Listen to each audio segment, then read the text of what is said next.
Pentakosta ketiga adalah pencurahan Roh Kudus yang dahsyat di zaman now, melebihi yang pernah terjadi di zaman Asusastri. Pentakosta ketiga akan mengakibatkan penuaian jiwa yang terbesar dan yang terakhir sebelum Tuhan Yesus datang kembali. Pentakosta ketiga akan membangkitkan generasi Yeremia, yaitu anak-anak muda yang dipenuhi Roh Kudus, cinta mati-matian kepada Tuhan Yesus, tidak kompromi terhadap dosa, dan akan bergerak untuk memenangkan jiwa. Pentakosta ketiga lahir di Indonesia dan bergerak ke bangsa-bangsa. Gerakan ini dari timur ke barat dan akan kembali ke Yerusalem. Pentakosta ketiga akan memberikan kuasa untuk menyelesaikan amanat agung, dan setelah itu Tuhan Yesus datang kembali.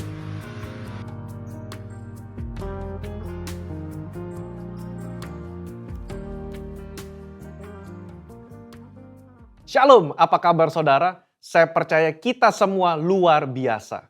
Voice of Pentecost kali ini kita membahas mengenai Mamon. Pernahkah saudara melihat ada orang yang begitu kaya tetapi tidak bisa menikmati kekayaannya? Salomo memperhatikan hal yang sama dalam Pengkhotbah 5 ayat 12-13. Ada kemalangan yang menyedihkan kulihat di bawah matahari. Kekayaan yang disimpan oleh pemiliknya menjadi kecelakaannya sendiri. Dan kekayaan itu binasa oleh kemalangan. Sehingga tak ada satupun padanya untuk anaknya. Saudara, Yesus sangat memperhatikan bagaimana seseorang melihat harta materi dan mengelola keuangannya. 16 dari 38 perumpamaan yang Yesus berikan berbicara mengenai mengelola harta benda dan keuangan. Nah, kita mau melihat salah satu percakapan Yesus dengan seorang pemuda yang kaya mengenai integritas di dalam mengelola harta benda. Dalam Matius 19 ayat 16-26, tercatat tentang seorang muda yang kaya raya dan bertanya kepada Yesus cara untuk memiliki hidup yang kekal. Saya yakin saudara pernah dengar cerita ini. Dari percakapan Yesus dan anak muda ini ada 3 hal yang dapat kita pelajari. Yang pertama, kehidupan kekal hanya ada di dalam Yesus. Pemuda ini datang dan bertanya, apa yang harus kuperbuat untuk memperoleh hidup yang kekal? Hari ini kita percaya bahwa tidak ada satu perbuatan pun yang dapat membayar jalan menuju ke surga selain percaya kepada Yesus. Kehidupan kekal diberikan kepada mereka yang percaya kepada Tuhan dan itu diterima karena kasih karunia melalui iman. Kenapa Yesus tidak berkata seperti itu kepada anak muda ini? Karena pada saat itu pengetahuan dan pemahaman orang-orang mengenai keselamatan belum dibukakan. Yesus belum mati di atas kayu salib. Dalam kasus ini, Yesus mengubah fokus anak muda ini dari melakukan apa yang baik kepada siapa yang baik. Bapa itu sendiri. Karena keselamatan ada dalam pribadi, bukan dalam perbuatan. Yesus meminta dia untuk menaati segala perintah dari Allah yang baik itu. Kenapa? Karena kepercayaan yang sejati akan melahirkan gaya hidup yang menaati firman-firmannya. Hari ini, setiap kita diperhadapkan dengan pilihan. Mau atau tidak mau menaati firman-Nya. Dalam hal integritas, meskipun tidak ada orang yang melihat, apakah kita tetap menaati firman? Yohanes 14 ayat 15 berkata, jikalau kamu mengasihi aku, kamu akan menuruti segala perintahku. Yang kedua, jangan sampai mamon menjadi Allah kita. Pemuda yang kaya ini dengan yakin berkata bahwa ia telah menaati seluruh hukum Taurat yang diajarkan oleh Musa kepada bangsa Israel. Jangan heran saudara, memang salah satu kebanggaan orang Farisi adalah mereka berusaha sungguh-sungguh menaati hukum ini sesempurna mungkin.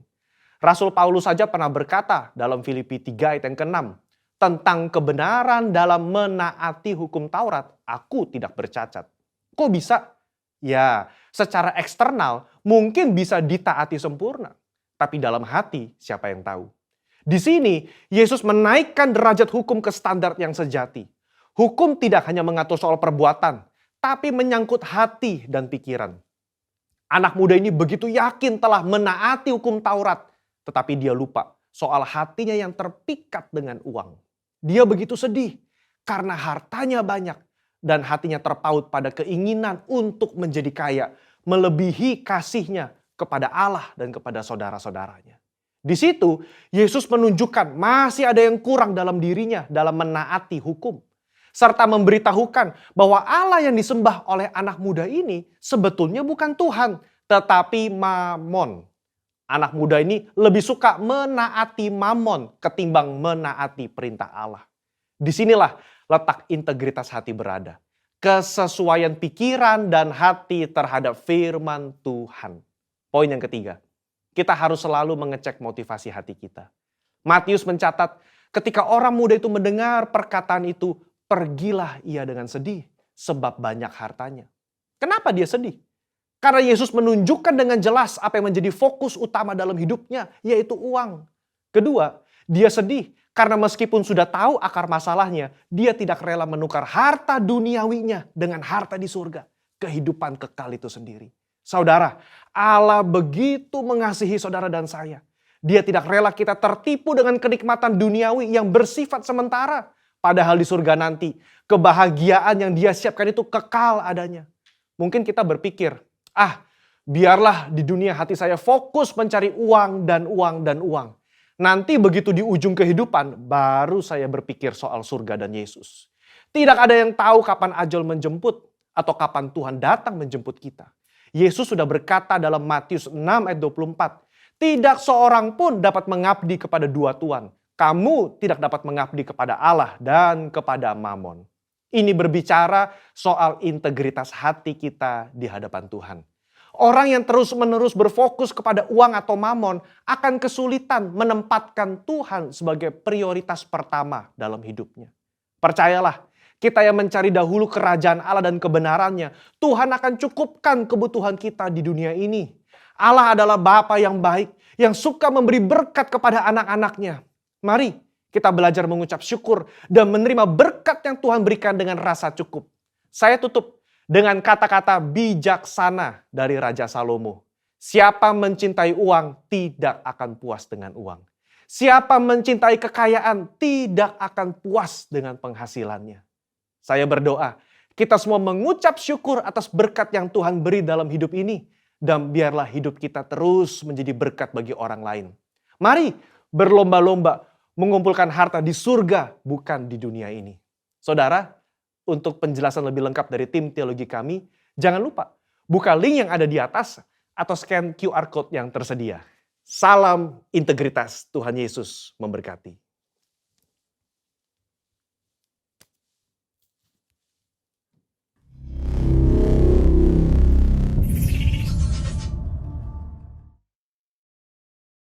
Shalom, selamat pagi, bersukacita terus dalam Tuhan. Kita memasuki lagi ibadah online kita hari ini dengan penuh sukacita dan semangat. Mari arahkan hati pikiran kita untuk diberkati Tuhan hari ini. Selaku hamba Tuhan, aku menyerahkan ibadah ini di dalam nama Bapa, Putra dan Roh Kudus, dan di dalam nama Tuhan Yesus Kristus.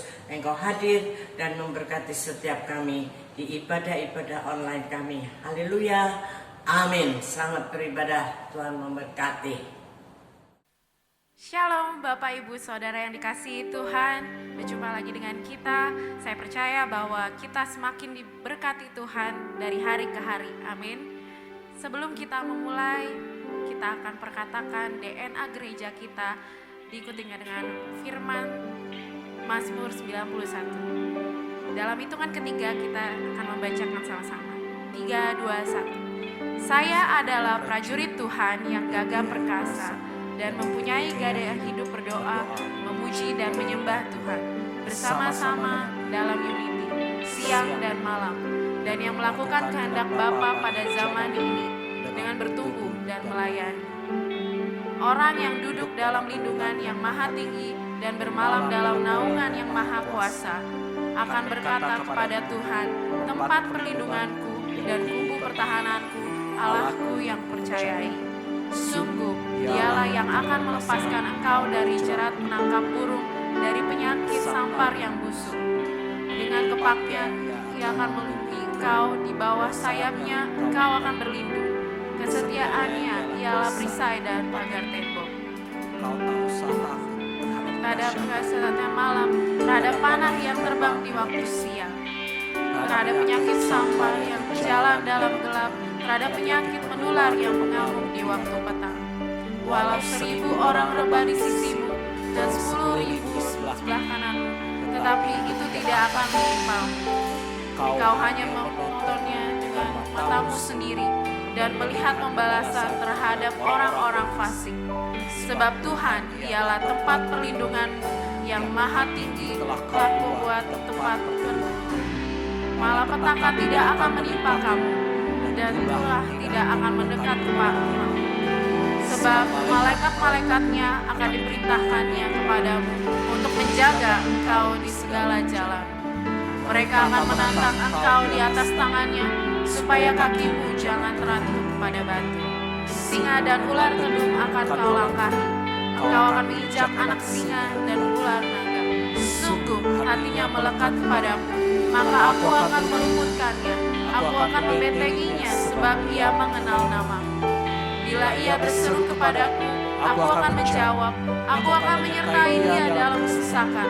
Aku akan meluputkannya dan memuliakannya. Dengan panjang umur akan mengenyangkan dia, dan akan kuperlihatkan padanya keselamatan daripada-Ku. Amin. Kita percaya bahwa Tuhan Yesus baik. Amin. Mari berikan sorak-sorai bagi Tuhan Yesus. Haleluya.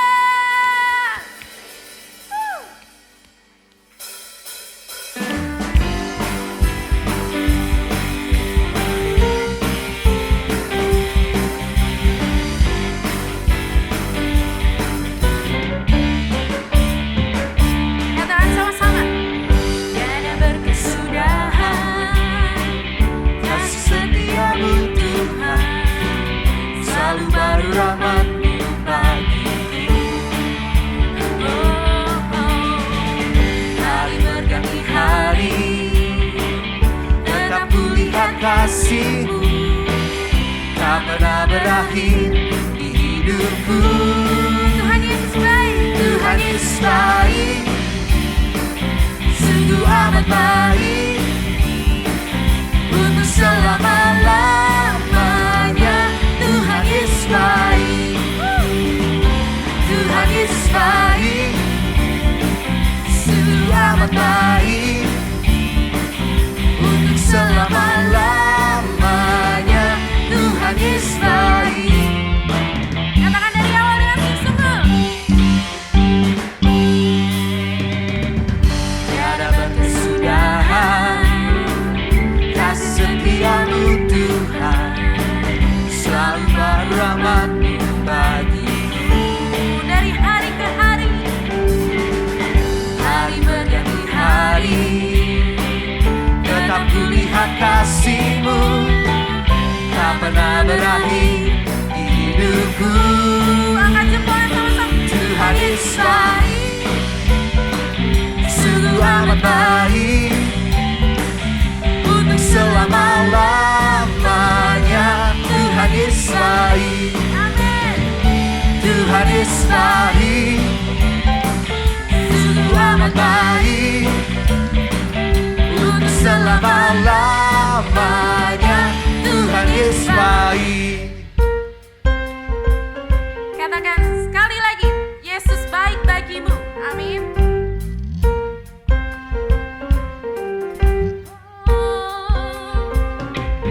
Yesus baik bagimu, Yesus baik bagiku, dulu, sekarang, dan selamanya. Dia sungguh baik.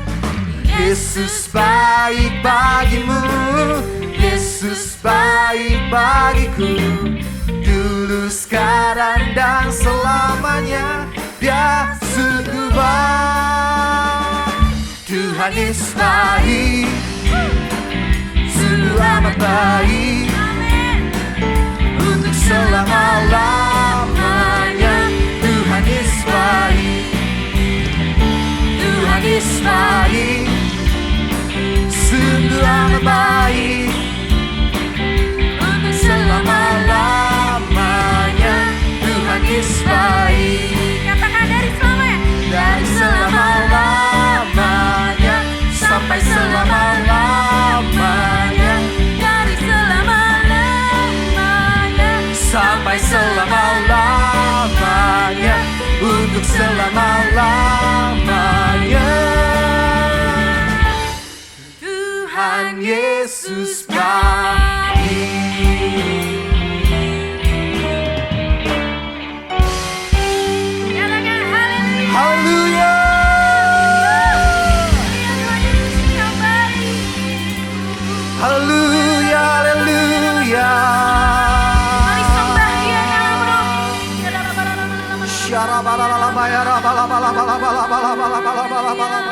Mari kita bersatu hati berdoa syafaat bersama-sama Bapak Ibu Saudara. Huyananaramaya she. Hinanaramo. Syananaramo. Ya Rabbalabalabalabala. Bapak kami bersatu hati berdoa bersama-sama Tuhan dari rumah kami masing-masing Tuhan. Kami mau berdoa buat gembala pembina kami Pak Niko, beserta dengan keempat wakilnya dan keluarga besarnya. Tuhan mengurapi mereka dengan urapan yang luar biasa. Tuhan berikan perlindungan yang sempurna. Tuhan berikan kasih-Mu yang terus Tuhan meluap-luap, melimpah-limpah atas setiap kehidupan mereka ya Bapa. Biar terus Tuhan Kau pakai hamba-Mu ini dengan kekuatan daripada-Mu, dengan visi misi daripada-Mu Tuhan, dengan hikmat-Mu dan dengan roh-Mu Tuhan. Perlindungan yang sempurna terjadi atas setiap mereka. Kami satu hati juga berdoa buat Karyawan 5 kami Pak Sam, beserta dengan para wakil yang ada dan keluarga besarnya. Bapak kami juga berdoa buat gembala di tempat ini, GBI Pondok Gede Plaza, Ibu Rahel Herawati Tuhan, beserta dengan tim pastoral yang ada dan keluarga besarnya. Dan kami juga berdoa buat Gembala Ranting, Pak Jo, Pak Silas, beserta para wakil yang ada dan keluarga besarnya. Setiap kami semua Tuhan, para kabit-kabit yang ada, para gembala-gembalaku, para pengerja-pengerjamu, dan keluarga besar kami semua Tuhan. Perlindungan yang sempurna turun atas setiap kami. Urapan yang sama dengan Pak Niko turun atas setiap kami Tuhan. Kasih-Mu, roh-Mu Tuhan terus melimpah dalam kehidupan kami. Dan berkat-Mu serta tuntunan-Mu Tuhan semakin nyata hari demi hari dalam kehidupan kami. Kami juga berdoa ya Bapak. Kami mau berdoa buat GBI, buat Church of God, buat Aurora University, buat World Evangelical Alliance Tuhan. Urapi setiap mereka untuk menjadi messenger Pentakosta yang ketiga. Urapi ya Tuhan, urapi ya Bapak. Berkati juga Tuhan bangsa Indonesia kami tercinta. Kami mau berkatakan damailah Indonesia aku. Kami mau berkatakan sejahteralah Indonesia aku. Horiananamo. Indonesia bagimu Tuhan. Indonesia bagi kemuliaan-Mu ya Bapak. Berkati setiap pemerintahan dari pusat sampai daerah.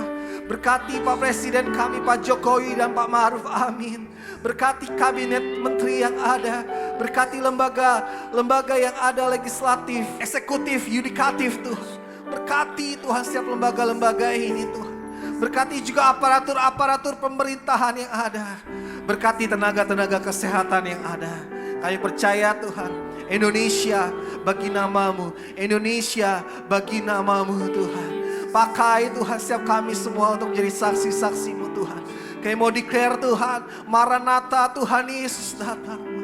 Pakai setiap kami Tuhan jadi saksi-Mu lebih lagi. Bahwa kami Tuhan terus melekat kepada-Mu Tuhan lebih lagi. Untuk menjadi orang-orang yang berkenan di hadapan-Mu. Terima kasih ya Bapak. Kau pakai generasi Yeremia. Anak-anak muda-Mu Tuhan. Anak-anak muda yang cinta Tuhan, dipenuhi Roh Kudus. Tidak kompromi terhadap dosa. Dan terus maju melayani bangsanya. Seperti yang belum pernah terjadi Tuhan sebelumnya di bangsa ini Indonesia. Pakai anak-anak muda-Mu Tuhan, urapi setiap mereka. Sekarang saatnya Bapak Ibu Saudara kita bersatu hati berdoa. Naikkan doa-Mu, naikkan syukur-Mu di hadapan Tuhan. Huriananaramu yananama yashe. Ayo bawa doa-doamu kepada Tuhan. Pagi, siang, malam hari ini bawa doa-doa kita kepada Tuhan. Apa yang menjadi pergumulanmu? Hubiararabayasyanananamu. Hinananamayashe. Haleluya. Berkati setiap umat-Mu Tuhan. Berkati setiap pergumulan mereka Tuhan. Kau jawab Tuhan. Kau mengerti setiap isi hati mereka Tuhan. Kau mengerti apa yang sedang terjadi pada setiap kami saat-saat itu. Dan kami percaya pertolongan-Mu, penyertaan-Mu sempurna dalam kehidupan kami. Roh Kudus, bantu setiap kami umat-Mu Tuhan. Untuk terus melekat kepada-Mu. Untuk terus dengar-dengaran dengan-Mu Tuhan. Mendengar apa yang menjadi perkataan firman-Mu dalam kehidupan kami. Berkati setiap usaha. Berkati setiap pendidikan. Berkati setiap keluarga demi keluarga. Berkati setiap pekerjaan. Berkati lingkungan di mana kami berada. Di dalam nama Tuhan Yesus. Sama-sama kita katakan, amin. Mari Bapak Ibu Saudara, kita siapkan hati kita lebih lagi untuk menyembah Dia. Bahwa Dia adalah Tuhan yang baik. Dan kebaikannya terus ada di dalam kehidupan kita. I love you, Lord. Oh, your mercy never fails me. All my days I've been held in your hands. From the moment that I wake up until I lay my head, I will sing of the goodness of God. All my life you have been faithful. All my life you have been so good. With every breath that I am able, I will sing of the goodness of God. I love your voice. I love your voice. You have led me to the fire. In darkest night, you are close like no other. I've known you as a father. I've known you as a friend.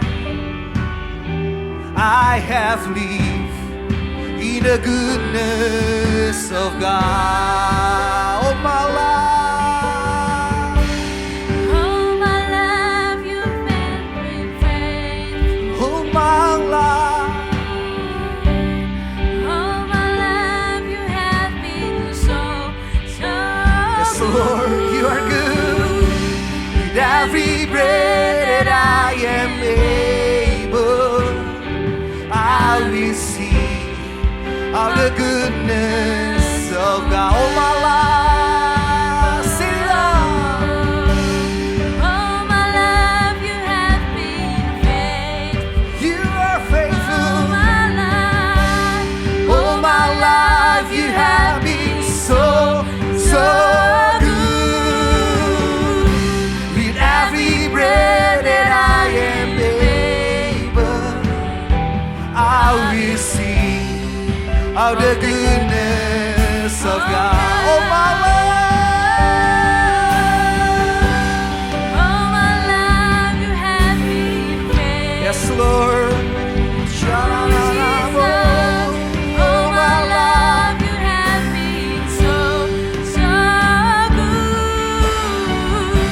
With every breath that I am able, I will sing of the goodness. One more time. Oh, my life. Oh, my life you have been faithful. Oh, my life you have been so good. With every breath that I am able, I will sing of the goodness. Mari kita sembah Dia. Ayo sembah Tuhan.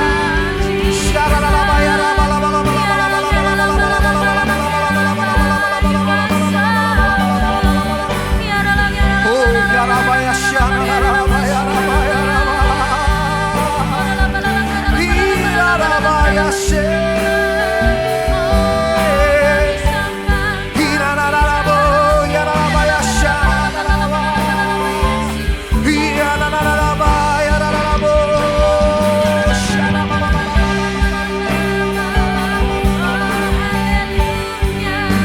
kebaikan-Mu Tuhan, anugerah-Mu Tuhan, melimpah atas setiap kami.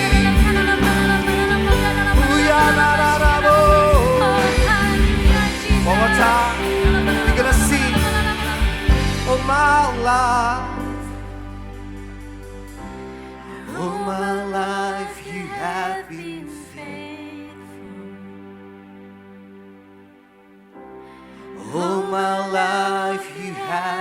so good. With every breath that I am able, I will sing of the goodness of God. Besar anugerah-Mu, besar anugerah-Mu. Yes, Lord. Berlimpah kasih-Mu. Semakin hari, semakin hari, semakin besar. Ayo angkat kedua tangan kita, terima anugerahnya Tuhan. Besar anugerah-Mu, berlimpah kasih-Mu.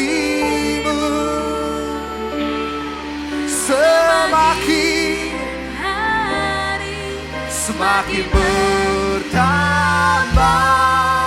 besar anugerah, besar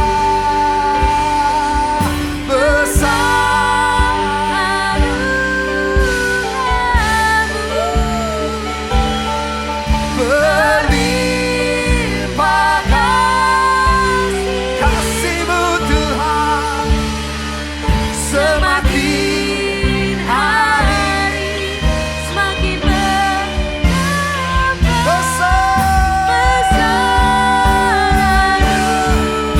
One more time. Besar anugerah-Mu, besar anugerah-Mu, berlimpah kasih-Mu. Semakin hari, semakin bertambah besar anugerah. Semakin hari, semakin bertambah besar anugerah. Semakin hari, semakin bertambah besar anugerah-Mu. Haleluya. Yang percaya anugerah Tuhan besar dalam kehidupan kita, sama-sama kita katakan amin.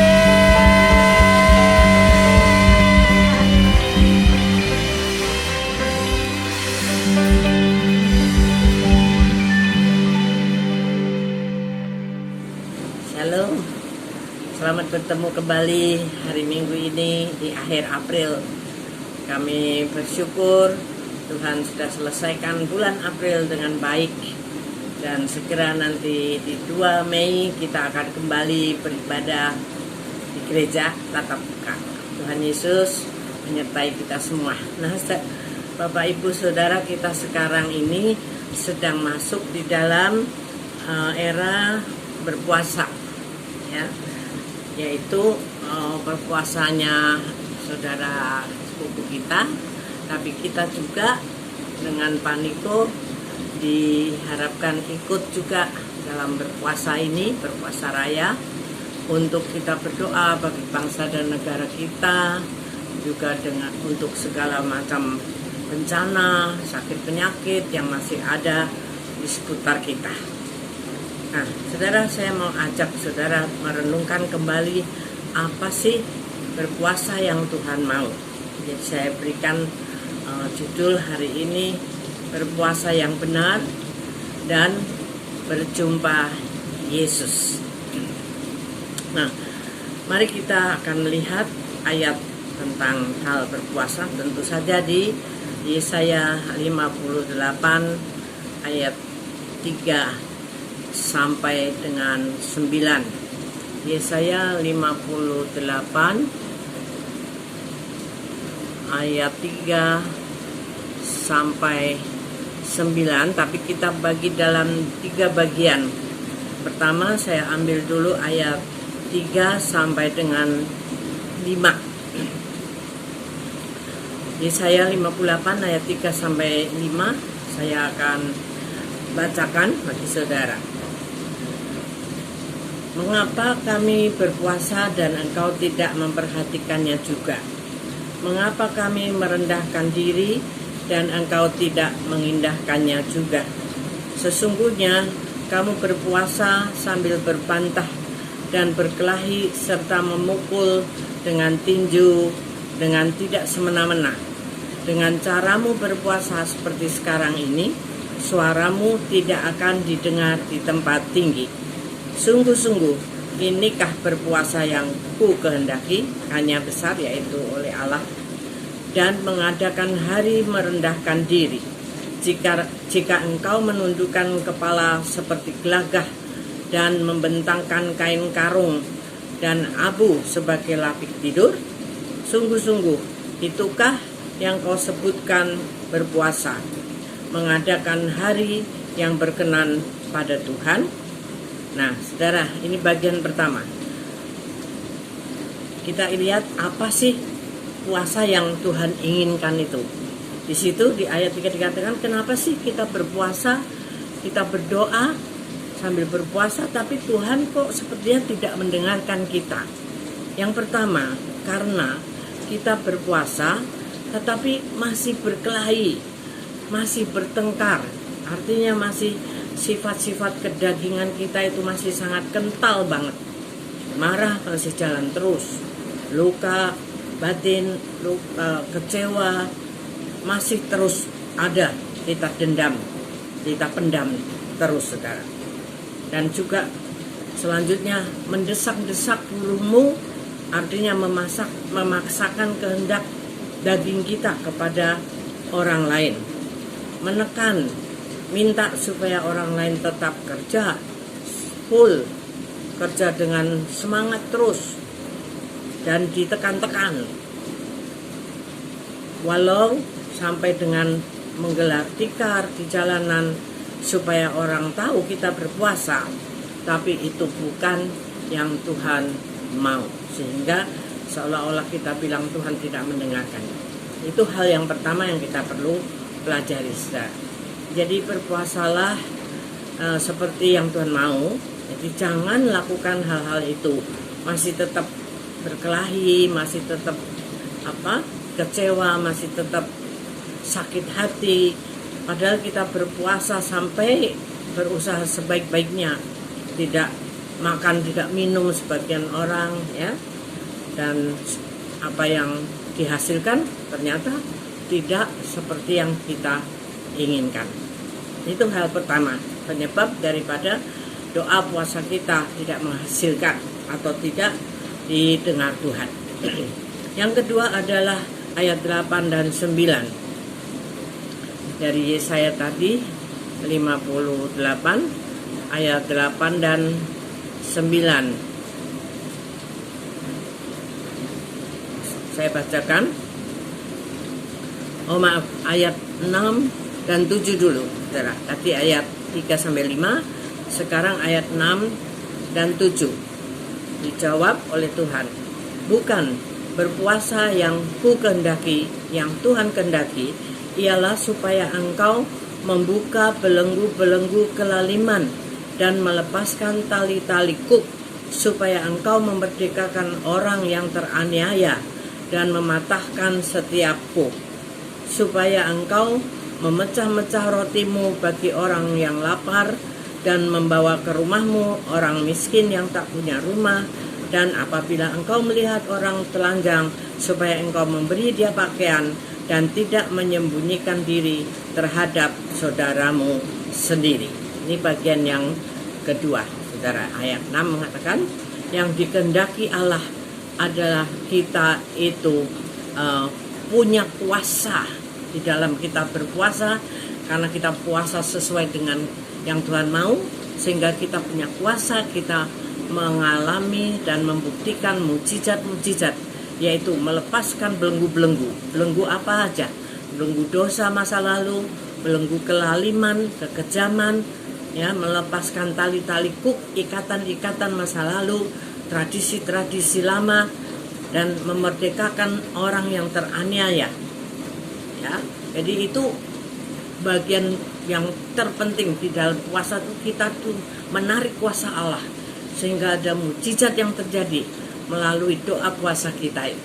Ada beberapa ayat yang mengatakan hal ini atau penyakit ini atau perkara yang seperti ini hanya bisa diselesaikan dengan doa dan puasa. Itu maksudnya.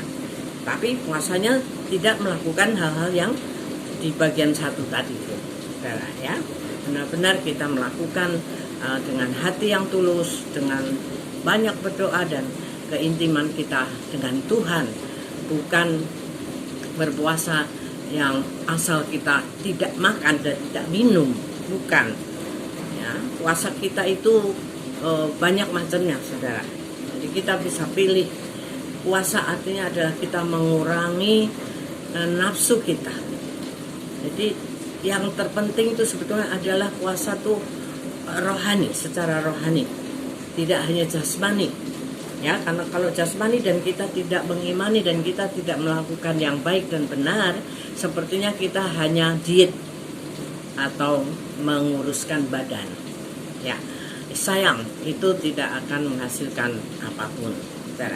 Jadi bagian yang kedua itu kita melepaskan kuk-kuk, ya, ikatan-ikatan, dan juga engkau memecah-mecah rotimu, berbagi, artinya menolong orang yang tidak punya pakaian, yang tidak punya makanan. Ya, itu yang Tuhan mau. Sembari kita melakukan puasa kita itu, kita juga melakukan pekerjaan-pekerjaan yang Yesus lakukan, yaitu saling mengasihi. Ya, jadi kalau bagian pertama tadi masih berantem, masih berbantah-bantah, masih saling memaki, menekan, itu tidak ada gunanya. Ya, karena Tuhan suruh kita saling menolong, berbagi secara jasmani, secara materi, dan juga berbagi kasih. Apapun yang kita ada, jangan tunggu sampai kita berlebih, karena berlebih itu semuanya subjektif. Nah, apa yang kita ada, kalau masih belum bisa berbagi uang, mungkin kita berbagi perhatian, mungkin kita berbagi waktu kita untuk menemani orang-orang yang kesepian, orang-orang ibu-ibu tua, ibu janda yang tidak bisa ke dokter sendiri dan sebagainya. Seperti itu, ya. Itu Tuhan yang mau. Baik.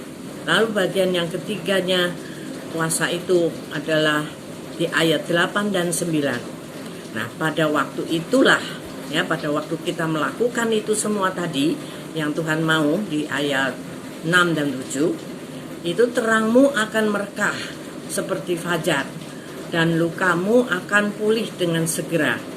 Kebenaran menjadi barisan depanmu dan kemuliaan Tuhan barisan belakangmu. Pada waktu itulah engkau akan memanggil dan Tuhan akan menjawab. Engkau akan berteriak minta tolong dan Ia, Tuhan, akan berkata, ini aku. Apabila engkau tidak lagi mengenakan kuk kepada sesamamu dan tidak lagi menunjuk-nunjuk orang dengan jari dan memfitnah. Ya, ini hasilnya, saudara. Artinya terang kita akan merebak, akan mempengaruhi kegelapan yang ada di seputar kita. Menjadi berkat, menjadi terang, baik secara finansial, baik secara material, secara fisik, dan terlebih lagi secara roh. Kita bisa menjadi berkat bagi orang lain. Dan itu menunjukkan bahwa kita berintegritas, toh, ya. Di dalam kita melakukan puasa kita tidak asal-asal hanya puasa toh, tetapi ada hasil yang luar biasa yang bisa dilihat orang lain. Membebaskan belenggu-belenggu, berbagi, mengasihi, dan disitulah Tuhan hadir untuk memberikan kita terangnya, sehingga terang itu bisa dirasakan dan bisa dilihat orang lain. Nah, itu Bapak Ibu tentang berpuasa. 3 hal tadi sudah jelas ya. Lalu poin yang keempat, sementara kita berpuasa, renungkan juga masa-masa sekarang ini. Masa-masa ini itu kita sedang memperingati saat dimana waktu itu 2021 tahun yang lalu ketika Tuhan Yesus bangkit dan dia belum naik ke surga. Dia ada di bumi ini selama 40 hari sebelum dia naik ke surga. Apa yang dilakukannya? Dia mengunjungi murid-muridnya, mendatangi murid-muridnya. Beberapa kali kita tahu Yesus menampilkan dirinya. Yang pertama tentu saja Maria Magdalena ketika dia pertama kali bangkit. Maria Magdalena lah yang ditemui Tuhan, ya. Dan rata-rata murid-murid ini masih belum mengenal bahwa itu Yesus bangkit, saudara. Ya, padahal dulu-dulu sudah dikasih tahu aku akan bangkit pada hari yang ketiga. Demikian juga 2 murid yang menuju ke Emmaus berjalan bertemu Yesus ngobrol-ngobrol. Dia juga tidak tahu, malah dia bertanya, apakah Tuhan tidak tahu kehebohan yang sedang terjadi saat-saat ini, bahwa Yesus katanya bangkit dan sebagainya. Itu sangat menyedihkan ya, tidak mengenali Yesus yang bangkit itu. Kemudian yang ketiga di Danau Tiberias, di mana murid-muridnya sedang mencari ikan.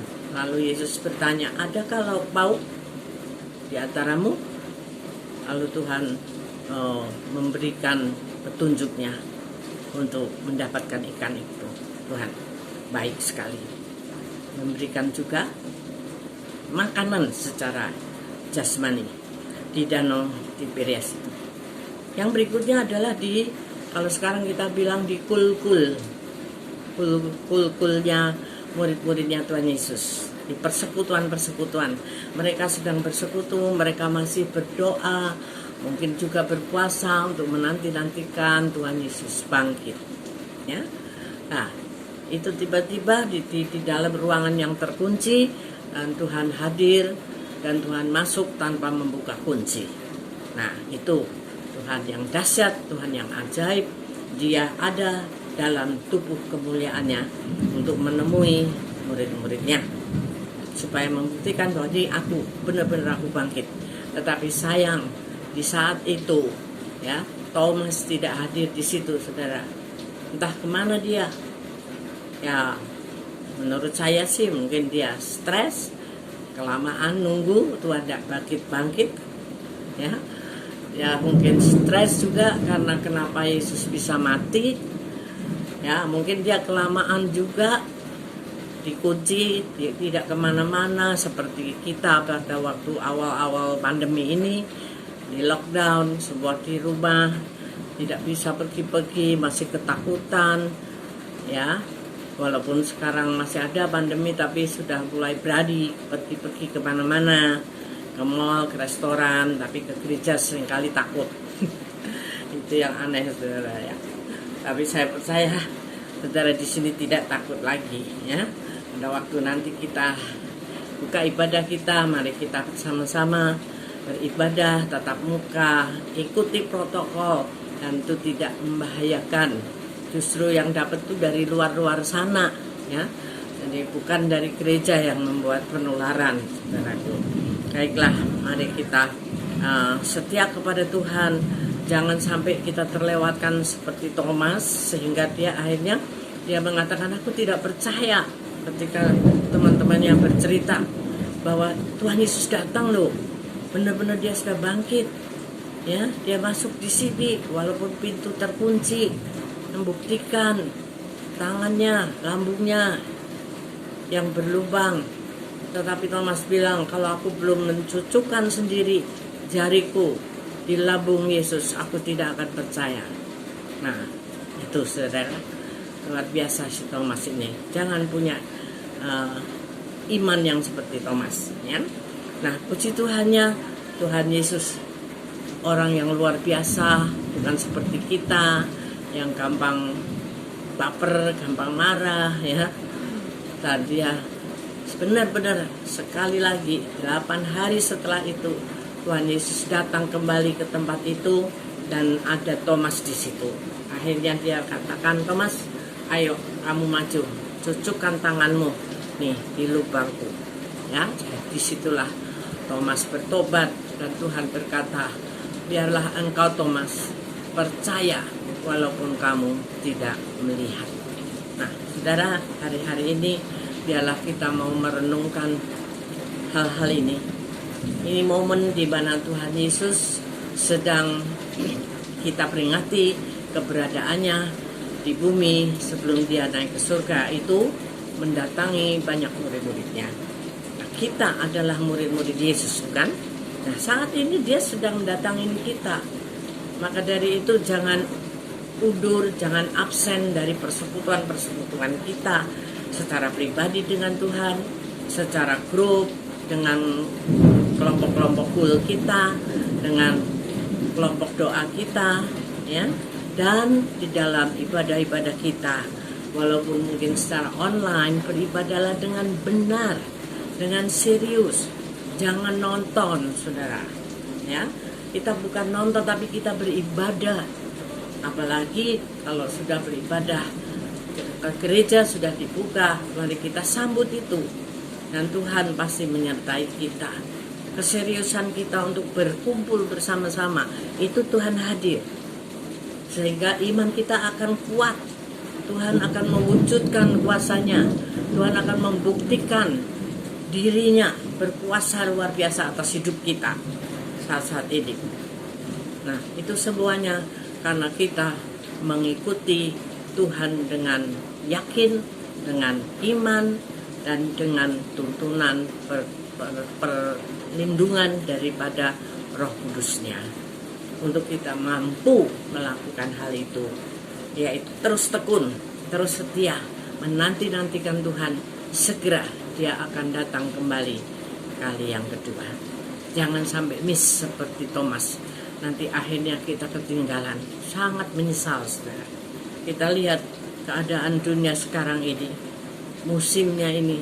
Semua orang sudah banyak macamnya, saudara. Ya, kalau dilihat di YouTube, apa saja ada di situ. Orang-orang yang mengaku nabi lah, ya, yang mengaku Kristen, tetapi perbuatannya aneh-aneh. Yang sisi lain juga seperti itu. Di agama-agama yang lain pun banyak hal-hal yang aneh-aneh. Jadi kalau kita tidak tekun, duduk bersama-sama, banyak belajar, dan tentunya berbahasa roh, serta mengundang terus kehadiran Roh Kudus, maka kita akan disesatkan. Itu yang mengerikan, saudara. Saya tidak ingin kita semua di GPI Pondok Gede Plaza ini terutama kita menjadi tersingkir atau terlewatkan ketika Tuhan melawat. Mari kembali di dalam persekutuan-persekutuan. Tuhan sudah bangkit dan dia ada di seputar kita, melawat kita melalui Roh Kudus-Nya. Mari kul-kul bangkit kembali, buka kembali. Apakah mau lewat Zoom atau mungkin berkumpul, asal jangan terlalu banyak orang, ya. 3 sampai 6, 7 orang dalam satu rumah yang mengikuti protokol kesehatan, silahkan. Tuhan menanti-nantikan kita untuk memberkati dan untuk terus memberikan kita semangat, kekuatan supaya kita tetap setia, beriman, menanti kedatangannya yang sudah sangat dekat ini. Ini kita ada di zaman akhir, saudara. Ya, segala penyesatan banyak bisa terjadi. Oleh karena itu setialah terus undang Roh Kudus untuk menemani kita supaya kita diberkati dan akhirnya kita memperoleh apa yang Tuhan janjikan, yaitu surga yang mulia. Dan sebelum itu tentu ada damai dan sejahtera, kesehatan, berkat yang melimpah, special blessing yang sering saya sampaikan. Pasti datang kepada kita. Jangan salah melangkah. Mari teruskan berpuasa dengan baik dan benar, dan ikutilah persekutuan-persekutuan di mana Tuhan akan hadir dan menjamah kita. Amin. Tuhan Yesus memberkati kita semua. Mari kita berdoa untuk firman Tuhan. Terima kasih Tuhan untuk firman-Mu yang mengingatkan kami kembali bagaimana kami harus berpuasa dengan baik dan benar. Dan juga tambahan lagi, kami tidak absen, kami tidak putus-putus di dalam kami bersekutu bersama-sama, menanti-nantikan lawatan-Mu secara khusus di dalam kehidupan kami, supaya kami tidak gampang dibawa oleh arus-arus penyesatan dunia yang luar biasa ini. Tapi Engkau dan kuasa-Mu, Roh Kudus-Mu lebih luar biasa daripada kuasa apapun. Kami percaya itu Tuhan, dan biarlah kuasa-Mu terus membungkus kami di dalam musim yang seperti apapun. Kami akan terus menjadi terang, menjadi orang-orang yang melepaskan belenggu-belenggu dosa, belenggu-belenggu ikatan-ikatan masa lalu, sehingga kami merdeka dan kami bersukacita dan kami dibebaskan dan kami menerima berkat daripada Tuhan itu. Terima kasih Bapa, terima kasih dalam nama Tuhan Yesus Kristus. Dan mari kita persiapkan diri kita untuk pulang dan membawa berkat-Nya bagi rumah tangga kami masing-masing, yaitu berkat damai dan sejahtera yang berlimpah-limpah, kasih karunia dari Allah Bapa di surga, dan terus ada di dalam keintiman bersama dengan Roh Kudus-Nya itu menyertai saudara hari ini sampai Tuhan datang kembali, dan Dia tetap menyertai kita. Haleluya. Amin. Untuk selama-lamanya Tuhan Yesus baik. Katakan sekali lagi, Yesus baik bagimu. Amin.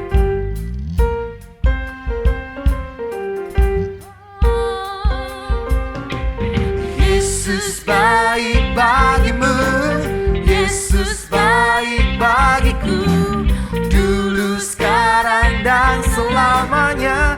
Dia sungguh baik. Yesus baik bagimu, Yesus baik bagiku, dulu, sekarang, dan selamanya. Dia sungguh baik. Tuhan Yesus baik, sungguh amat baik. Untuk selama-lamanya Tuhan Yesus baik. Tuhan Yesus baik, sungguh amat baik. Untuk selama-lamanya Tuhan Yesus baik. Katakan dari selamanya. Dari selama-lamanya sampai selama-lamanya. Dari selama-lamanya Sampai selama-lamanya. Untuk selama-lamanya Tuhan Yesus